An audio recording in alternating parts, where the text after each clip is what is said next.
Hello बच्चों, welcome you all again. मैं फिर से आ गया हूँ एक बहुत ही शानदार वीडियो लेकर के आपको। आज मैं आपको पढ़ाने वाला हूँ ऐसे दो कंपाउंड्स के बारे में जो कार्बन के कंपाउंड्स और इस चैप्टर की जान है। पता है बच्चों, एग्जाम में इन दो कंपाउंड से बहुत सारी चीजें पूछी जाती है। इनकी प्रॉपर्टीज पूछे जाते हैं, इनके यूजेस पूछे जाते हैं, इनकी जो है रिएक्शंस, केमिकल प्रॉपर्टीज पूछी जाती हैं। और ये काफी इंपॉर्टेंट होने वाला है। इस चैप्टर में हम यही सारी चीजें आज डिस्कस करने वाले हैं। बहुत ध्यान से पढ़ाऊंगा, बहुत अच्छे से पढ़ाऊंगा और बहुत ही इजी तरीके से आपको मैं पढ़ाने वाला हूं। तो चलिए शुरू करते हैं इथेनॉल को। Welcome to my channel Science Crap. Carbohydrates compound का ये जो लेक्चर होने वाला है बहुत ही अच्छा होने वाला है। तो सबसे पहले हम इथेनॉल के बारे में पढ़ेंगे बच्चों। इथेनॉल, इसका जो फॉर्मूला होता है वो होता है C2H5OH। ठीक है बच्चों, इसको हम लोग कॉमनली इथाइल एल्कोहल भी कहते हैं। तो आज इसी के बारे में हम पढ़ने वाले हैं। सबसे पहले हम शुरू करते हैं इससे प्रॉपर्टीज, यानी इसके गुण क्या है, क्या क्या इसकी प्रॉपर्टीज होती है। तो बच्चों आपको पता है ये जो आपका इथेनॉल यानी जो इथाइल अल्कोहल है, कॉमनली इसको हम लोग अल्कोहल कहते हैं। आम बोलचाल की भाषा में जो हम कहते हैं ना अल्कोहल, वो यही अल्कोहल है। ठीक है, ये रूम टेम्परेचर पे, रूम टेम्परेचर का मतलब 25 टू 40 डिग्री अप्रॉक्स, ये जो होता है टेम्परेचर, इसको हम लोग रूम टेम्परेचर बोलते हैं। तो इस टेम्परेचर पे ये लिक्विड फॉर्म में होता है। ओके, हम प्रॉपर्टीज डिस्कस कर रहे हैं, एग्जाम में प्रॉपर्टीज पूछी जाती है। और आपको पता है सीबीएसई में अब 50% कॉम्पिटेंसी बेस्ड क्वेश्चन पूछे जाएंगे। तो कॉम्पिटेंसी बेस्ड क्वेश्चन के लिए आपको एनसीईआरटी जो है वो बहुत ही ध्यान से, बहुत लाइन बाय लाइन पढ़नी पड़ेगी। और मैं यहाँ पर आपको एनसीईआरटी बहुत ही आसान तरीके से पढ़ाऊंगा। तो देखिए, कॉमनली कॉल्ड एल्कोहल्स, ये लिक्विड होता है रूम टेम्परेचर पे। इसका जो मेल्टिंग पॉइंट होता है ना बच्चों, ये 156 केल्विन होता है। और इसका जो बॉइलिंग पॉइंट होता है वो 351 केल्विन।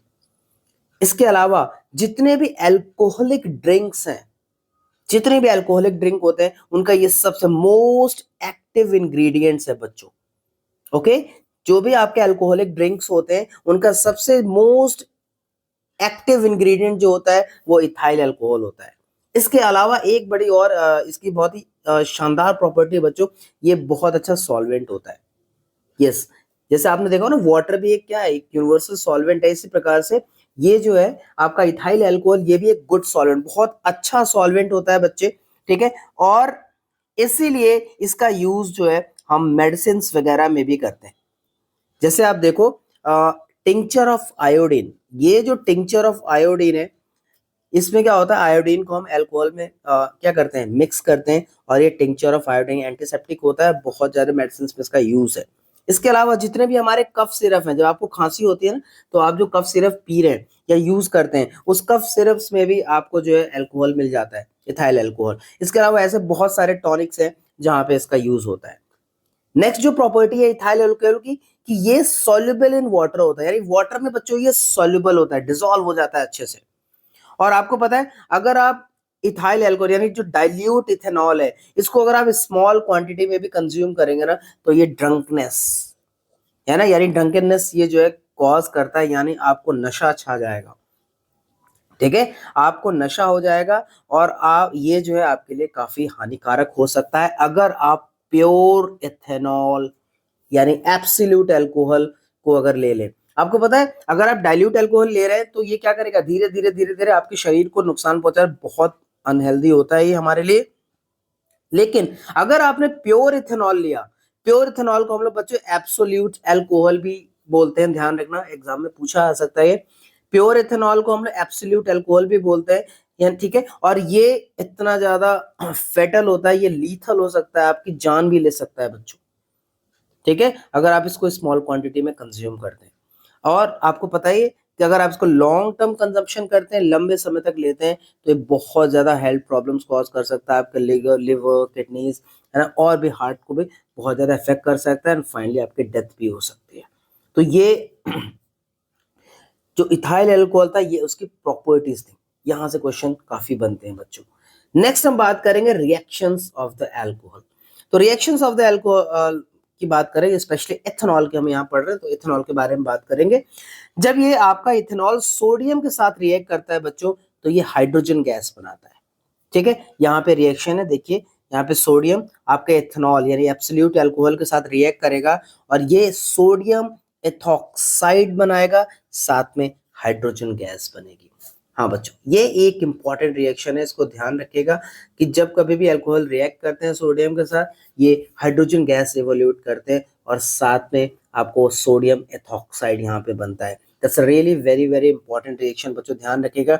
टू सी देखो CH3 CH2ONA, ये आपका सोडियम इथॉक्साइड है और साथ में हाइड्रोजन गैस इवोल्यूट हो रही है। दूसरी जो इसकी केमिकल प्रॉपर्टी है कि बच्चों जब हम इसको हीट करते हैं, यानी जब इथाइल अल्कोहल को हीट किया जाता है कंसंट्रेटेड H2SO4 की प्रेजेंस में, यस इंपॉर्टेंट बच्चों ये है एक्टिविटी, ठीक है, इसको आप लोग ध्यान रखिएगा, क्वेश्चन इससे पूछा जाता है।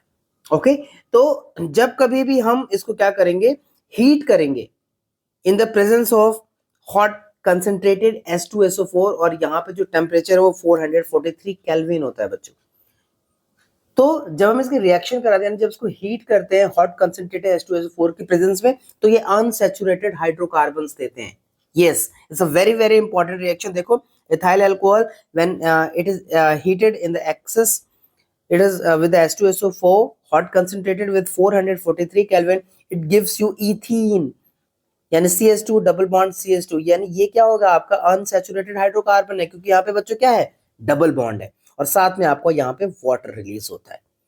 तो यहाँ पे जो H2SO4 है ना, it is acting as a dehydrating agent. अब डिहाइड्रेटिंग एजेंट क्या होता है बच्चों, डिहाइड्रेटिंग एजेंट का मतलब होता है जो वाटर रिमूव करता है।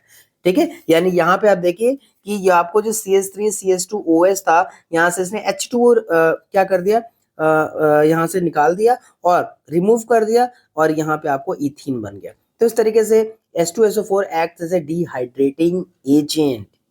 और एक बड़ी इंटरेस्टिंग आपको बात बता दूं, बहुत सारी ऐसी कंट्रीज हैं बच्चों, कुछ ऐसी कंट्रीज हैं जो पेट्रोल के अल्टरनेटिव के रूप में इथेनॉल का यूज कर रही हैं, as a fuel, as a cleaner fuel के रूप में इस्तेमाल कर रहे हैं। और अभी हाल ही में इंडिया में सबसे पहली फर्स्ट 100% इथेनॉल से चलने वाली कार भी बनी है। अब क्या आप बता सकते हैं कि किस कंपनी ने ये कार बनाई है भारत में? The first car manufactured in India with the fuel 100% ethanol। मैं आपको 4 ऑप्शंस देता हूं, Mahindra and Mahindra, Tata, Toyota and Hyundai. इसका आंसर आप कमेंट बॉक्स में करें, ठीक है, एंड देन आई रिवील कि इसका सही आंसर क्या है। तो आपको मैं बताऊं कि ये इसका ऐसा क्यों हम इस्तेमाल कर रहे हैं, आगे आने वाले समय में ऐसे इसको बहुत ज्यादा हम बढ़ावा देने वाले हैं। रीजन क्या है कि ये जब हम इसका यूज करते हैं, which only gives the carbon dioxide and water on burning in the sufficient air या ऑक्सीजन। तो ये एज अ क्लीनर फ्यूल है और इसका इस्तेमाल आने वाले समय में काफी ज्यादा आपको देखने को मिलेगा। तो this is all about the ethanol. और आपको पता है जब हम लार्ज क्वांटिटी में इथेनॉल को कंज्यूम करते हैं ना, तो ये हमारे मेटाबॉलिक प्रोसेस को, ठीक है, जो है उसको स्लो कर देता है, मेटाबॉलिक प्रोसेस को। इसके अलावा ये हमारे सेंट्रल नर्वस सिस्टम को भी डिप्रेस करता है। इससे क्या होता है, this result in the lack of coordination, mental confusion, drowsiness हो जाएगा एंड आपका और भी बहुत सारे प्रॉब्लम इससे क्रिएट हो सकती हैं, है ना। आपको इससे बहुत ज्यादा, इवन अगर आपने जैसे मैंने बताया एब्सोल्यूट अल्कोहल लिया तो इससे डेथ भी हो सकती है। ठीक है, तो ये बहुत ही खतरनाक है और बहुत ज्यादा आपके लिए हार्मफुल भी है। तो प्लीज इसका कभी भी इस्तेमाल ना करें अपनी लाइफ में, ऐसा मतलब इसको कंज्यूम ना करें, है ना। इसके अलावा आपको पता है इथेनॉल एक बहुत ही इंपॉर्टेंट इंडस्ट्रियल सॉल्वेंट भी है ना। तो to prevent the misuse of ethanol produce for the industrial use, it is unfit for the drinking by adding the poisonous substances like methanol वगैरह का भी इसमें यूज करके इसको पॉइजनस बनाया जाता है ना। इसके अलावा इसमें बहुत सारे डाइज यूज किए जाते हैं कलर के लिए अल्कोहल में, so that it can be identified easily, और इसको हम लोग बोलते हैं डीनेचर्ड अल्कोहल। यस बच्चों, जब हम डाइज वगैरह ऐड करते हैं तो colour the alcohol so that it can be identified easily, और इसको हम लोग डीनेचर्ड अल्कोहल बोला जाता है। तो this is all about the things with alcohol. ये काफी इंपॉर्टेंट है और एग्जाम में जरूर पूछा जाएगा। इसके अलावा आपको पता है जो शुगर केन प्लांट होता है ना, it is one of the most efficient converter of sunlight into the chemical energy. और जो शुगर केन का जूस होता है, it can be use to prepare the molasses. जो मोलास बनाया जाता है फिर उसको हम फर्मेंट करते हैं, ठीक है, और फिर वहां से अल्कोहल या इथेनॉल बनाते हैं। कुछ ऐसी भी कंट्री है, जैसे मैंने अभी आपको बताया कि एज अ एडिटिव जो है इन पेट्रोल में इसका इस्तेमाल की जा रही है फॉर द क्लीनर फ्यूल। तो this is all about the ethanol. अब आगे चलते हैं, जो नेक्स्ट हमारा कंपाउंड आपको पढ़ना है वो है एथेनोइक एसिड। इंपॉर्टेंट है और इससे काफी क्वेश्चंस आपको देखने को मिल जाएंगे। तो आइए देखते हैं इसकी क्या क्या प्रॉपर्टीज। कॉमनली अगर बात करें तो इथेनॉल को एसिटिक एसिड, आपके घरों में आपके किचन में जो एसिटिक एसिड आपको देखने को मिलेगा in the form of vinegar. Obviously आपने इसको नाम सुना होगा जिसको हम विनेगर बोलते हैं, जो किचन वगैरह में जनरली जो है आपको देखने को मिलेगा। इसमें क्या होता है, जो 5 to 8% जो सॉल्यूशन होता है एसिटिक एसिड का वाटर में, उसको हम लोग विनेगर बोलते हैं बच्चों। And it is use as a preservative in pickles. जो अचार होते हैं, जो पिकल्स होते हैं ना, उसमें एज अ प्रिजर्वेटिव यूज होता है जिससे आपके अचार खराब ना हो। मेल्टिंग पॉइंट की बात करें प्योर एथेनोइक एसिड का, तो ये 290 केल्विन के आसपास होता है। और ये 290 केल्विन होने की वजह से आपको पता है, इसीलिए ये ऑफन फ्रीज हो जाता है। यानी जब विंटर से जब कोल्ड क्लाइमेट होता है ना, तो ये फ्रीज हो जाता है बच्चों, और इसीलिए इसका नाम जो है पड़ा है ग्लेशियल एसिटिक एसिड। जी हाँ बच्चों, इसीलिए इसको हम लोग ग्लेशियल एसिटिक भी एसिड भी बोलते हैं। इसके अलावा मैं आपको बता दूं, ये बहुत ही वीक एसिड होता है। Yes, it's a very very weak acid, इसीलिए तो हम इसको कंज्यूम कर रहे हैं और बेसिकली हम इसको यूज भी कर रहे हैं।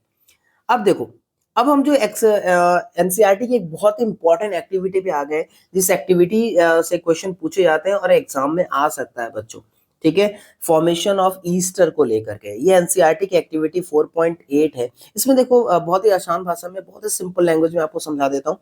इसमें आपको इथेनॉल लेना है। इथेनॉल आपको पता है, अब जो आपने अभी हमने पढ़ा एब्सोल्यूट अल्कोहल 1 ml, उसमें हम 1 ml क्या करेंगे, acetic acid, glacier acetic acid add करेंगे। यानी हमने लिया इथेनॉल यानी अल्कोहल, और साथ में हमने एसिटिक एसिड एसिड लिया, यानी इथेनॉल और एसिटिक एसिड की अल्कोहल और एसिड की रिएक्शन कराई, और साथ में हमने ऐड क्या कर दिया, कंसंट्रेटेड H2SO4। थोड़ा सा हमने हीट किया, ठीक है, और इस मिक्सचर को हमने पोर कर दिया लगभग 20 to 50 ml ऑफ वाटर। और फिर हमने देखा कि हमने जब इसको स्मेल किया ना, इस रिजल्टिंग मिक्सचर को, तो ये एकदम फ्रूटी स्मेल हमको देखने को मिला, ठीक है। तो कंक्लूजन ये निकला कि यहाँ पे जो ये जो फ्रूटी स्मेल है ना बच्चों, ये ईस्टर की है। ईस्टर भी एक हाइड्रोकार्बन कंपाउंड है, ठीक है, और इसका आपको यहाँ पे फॉर्मेशन देखने को मिलता है। तो इस तरीके से हम ईस्टर बनाते हैं, ठीक है ना बच्चों। तो इससे क्वेश्चंस आपको पूछे जा सकते हैं। ये स्वीट स्मेलिंग सब्सटेंसेस होते हैं, ईस्टर जो होते हैं बच्चों, ये स्वीट स्मेलिंग सब्सटेंसेस होते हैं, और इनका इस्तेमाल, इनका यूज हम जो है परफ्यूम्स वगैरह में कॉमर्शियल लेवल पे किया जाता है, और एज अ फ्लेवरिंग एजेंट, यानी चीजों को फ्लेवर देने में इसका इस्तेमाल या यूज किया जाता है। तो ये बहुत इंपॉर्टेंट यूज या प्रॉपर्टी है बच्चों, इसको ध्यान में रखिएगा। This process is called esterification. आने वाले हैं हम, अभी जल्दी ही हम आने वाले कि ईस्ट्रीफिकेशन आखिर है क्या। तो यही जो प्रोसेस आपको, इसी प्रोसेस को हम लोग ईस्ट्रीफिकेशन भी बोलते हैं। तो आइए देख लेते हैं बिना देर किए हुए। यहाँ पे देखिए, ये इथेनॉइक एसिड है CH3COO है, जिसको हम लोग एसिटिक एसिड भी बोलते हैं। साथ में इथेनॉल है, जिसको हम लोग इथाइल अल्कोहल भी बोलते हैं, CH3CH2। इन दोनों की रिएक्शन हमने एसिड की प्रेजेंस में कराई। यहाँ पे acid as a catalyst work कर रहा है। मैंने पिछले लेक्चर्स में ही बताया था बच्चों कि कैटलिस्ट क्या होता है। कैटलिस्ट आपका जो है एक ऐसा सब्सटेंस है जो बिना रिएक्शन को प्रभावित करे, इफेक्ट किए, आपके रेट ऑफ रिएक्शंस को बढ़ाया या घटा सकता है। तो यहाँ पे जब आपने एसिड और अल्कोहल की रिएक्शन कराई in the presence of acid यानी कैटलिस्ट, आपको यहाँ पे देखने को मिलेगा ईस्टर का formation. This is the Easter बच्चों, CH3COOCH2CH3, और आपको निकल के जाता है यहाँ पे वाटर। तो इस तरीके से this is a very very important reaction, ठीक है। यहाँ किस तरीके से बॉन्ड फॉर्मेशन हो रहे हैं, ये आप एकदम क्लियर होना चाहिए आप सभी लोगों को। अब देखो, अब सबसे इंटरेस्टिंग चीज क्या है, अब ये जो यहाँ पे ईस्टर आपको मिला है, अगर इस ईस्टर में हम सोडियम हाइड्रोक्साइड के साथ रिएक्शन करा दें, तो पता है मैजिक होने वाला है। क्या मैजिक होने वाला है, ये जो ईस्टर है ये वापस कन्वर्ट हो जाएगा अल्कोहल्स में। जी हाँ बच्चों, है ना इंटरेस्टिंग चीज। यानी जिस एसिड और एल्कोहल का यूज करके हमने ईस्टर बनाया, और इस ईस्टर को अगर हम सोडियम हाइड्रोक्साइड यानी बेस के साथ रिएक्ट करा दें तो you will get back the alcohol, और साथ में आपको कार्बोक्सिलिक एसिड की चेन मिल जाती है। यस, यानी सॉल्ट, सोडियम सॉल्ट की जो है ना, आप देखेंगे कार्बोक्सिलिक एसिड के सोडियम सॉल्ट्स बनते हैं। तो ध्यान रखिएगा, ये मैं आपको रिएक्शन अभी मैं आपको दिखा देता हूं। ये देखिए CH3COO ये ईस्टर था। इस ईस्टर के रिएक्शन हमने क्या किया, सोडियम हाइड्रोक्साइड के साथ कराई, तो आपको एल्कोहल वापस मिल गया। बट इसके साथ जो निकला ना बच्चों, वो हम सभी के डेली लाइफ का हिस्सा है। जी हाँ, ये क्या है, ये है आपके सोप, साबुन, जिसका हम यूज करते हैं अपनी डेली लाइफ में। जी हाँ बच्चों, तो ये प्रोसेस जो है CH3COO यानी they are the sodium salt of carboxylic acid, और ये जो सोडियम सॉल्ट है कार्बोक्सिलिक एसिड के, इन्हीं को हम लोग कॉमनली सोप बोलते हैं यानी साबुन बोलते हैं। और ये बहुत फेमस रिएक्शन है, एग्जाम में इसके आने के बहुत ज्यादा चांसेस है। तो इसको अच्छे से समझ लो, अच्छे से पढ़ लो, ठीक है। And this whole process is called saponification. Saponification का मतलब क्या, सोप फॉर्मेशन। तो यहां पे आपको क्या करना है, दो जो सबसे इंपॉर्टेंट प्रोसेस आपको पढ़ने हैं, क्या, पहला प्रोसेस ईस्ट्रिफिकेशन यानी formation of Easter. Formation of Easter कैसे हुआ, अल्कोहल और एसिड का यूज करके। कौन सा अल्कोहल, इथाइल अल्कोहल, एसिड कौन सा, इथेनॉइक एसिड, दोनों की रिएक्शन कराई, ईस्टर बना। अब इस ईस्टर को हमने सोडियम हाइड्रोक्साइड के साथ रिएक्ट कराया तो आपको अल्कोहल वापस मिल गया, बट इसके साथ एक बहुत इंपॉर्टेंट चीज आपको मिली, and that's called the soaps. तो सोप्स क्या होते हैं बच्चे, साबुन क्या होते हैं, सोप्स आर द सोडियम और potassium salts of the long chain carboxylic acid. तो this is all about the soap and the foam.